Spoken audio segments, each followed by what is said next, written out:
Hello everyone, আজ হলো বাপিকে ছাড়া বাপির গ্রামের বাড়ি যাচ্ছি। বিষয়টা খুব একটা সহজ নয়, খুবই কষ্টদায়ক, কিন্তু ওই যে সব কিছুই মানিয়ে নিতে হচ্ছে। চলো তাহলে। আসতে যা। ও মা, এই যে যাচ্ছে মা। আমার তারকেশ্বরের বাড়ি থেকে আমার গ্রামের বাড়ির দূরত্ব বিরাট একটা দূরে নয়, ওই 1 ঘন্টা মতো। যেহেতু আমার দুর্গাপুরের বাড়ি, আমার মামার বাড়ি অনেক দূরে দূরে, সেই জন্য এই 1 ঘন্টা রাস্তা সেরকম কিছু মনে হয় না, মনে হয় খুব কাছে।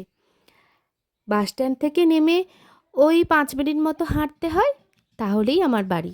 বাড়ি চলে এসেছি, এই যে। আর এই যে আমার মেজো জেঠু, আর এই যে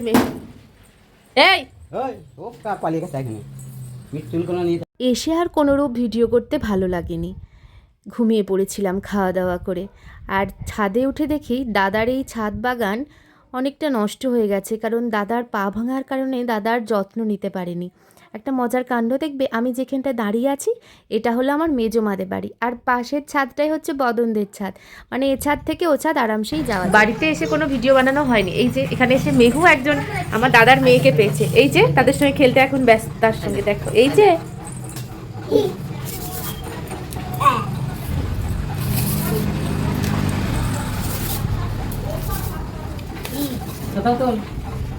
এটাও তোল।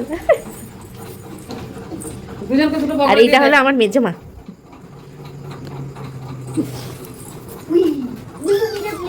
এই দুজনকে দুটো বগলে দিয়ে দিয়েছে।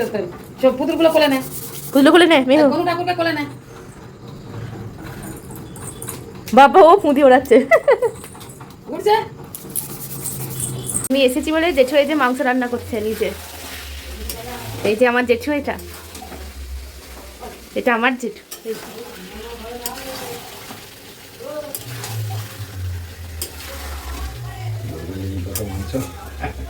আমরা তো 4জনই মেম্বার, তাহলে এইগুলি তো মেম্বার। কারো মাংসটা তারপর দেখাবো সবাই কেমন হয়েছে।